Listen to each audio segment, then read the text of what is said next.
Hey, I want to show you a hack for my knife. Um, I had a knife that I made about 30 years ago, and apparently it got knocked off of my dock, my fishing shack dock. So it had a hole in it to use as a bearing block for a bow drill. And I determined at that time that deer antler makes excellent bearing block. So I've got this one, and I'm going to put a hole right here, and I'm going to make a bearing block out of this. So I've got a dual purpose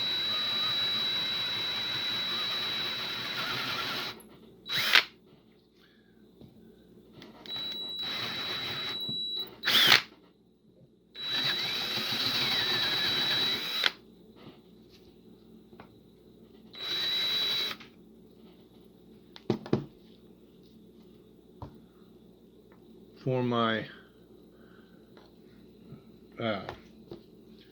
knife. So I don't like those squared off edges. So that was a 3/8 bit. I'm going to put a 1/2 inch bit in and just kind of smooth those out a little bit.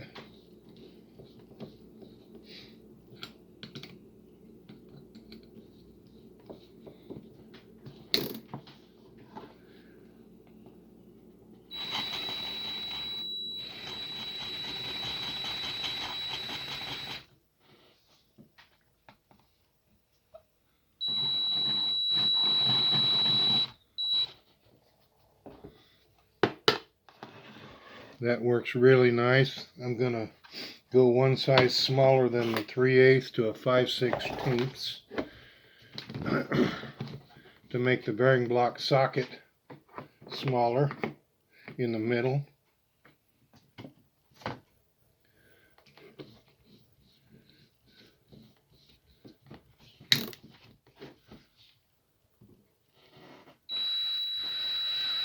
And I'm not going very deep.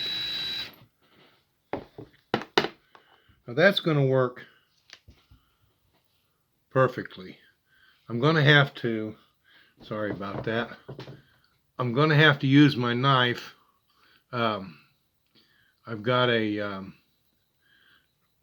Leatherman, and I will smooth that out a little bit. I'll be back to you to show you more. This is the Leatherman rebar. I don't know if you can read that or not. It's a smaller version of the Wave, and the Wave is a small version of the 200, both of which I have owned at one point in my life. The 200 was the last one I lost. What happened to it is beyond me. The Wave, I'm pretty sure I left it on the lake at Clear Lake, Iowa when I went ice fishing. And I'm hoping that some lucky soul found it and is able to use it, because it was a good knife, a really good knife. And I'd hate to think that it melted through the ice and landed at the bottom of the lake and nobody's ever going to be able to use it. So yeah. That's what happens when you get careless ice fishing. Don't think I said anything about it when I put the video up about ice fishing at Clear Lake, Wisconsin, but or not Wisconsin, Clear Lake, Iowa. Anyway, that's where it's at, Clear Lake, Iowa. I've not been up there since.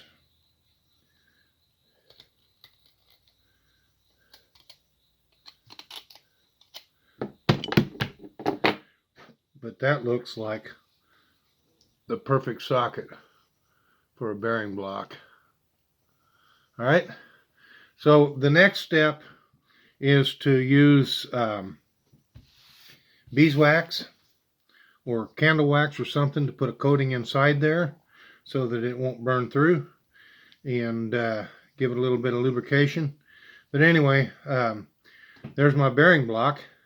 Next step, I showed you before that it had a really nice sharp spine. So we'll move down in front of the fireplace, and I'll get my ferro rod, or my ferro rod out, and we'll see if it'll strike a nice spark. Okay, I've got one of those nice long 1/2-inch ferro rods and a good sharp spine on the back here, so let's see what we can do. Yeah, that strikes a really nice spark with a ferro rod. So I've got 3 uses, or 2: fire starting and skinning or gutting. I do know it'll carve curls. We'll get to that eventually. It's a great knife for batoning, which I showed in a previous video. My next big thing is I want to get this blade polished up. I like a nice shine on it. So anyway, stay tuned. Let's see what happens.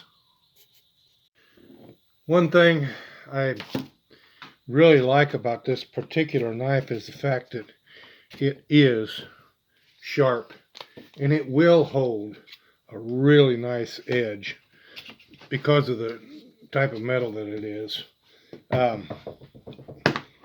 It's a cutter disc for an anhydrous applicator, and it's good hard stuff. So how sharp is it? Well, let's just see.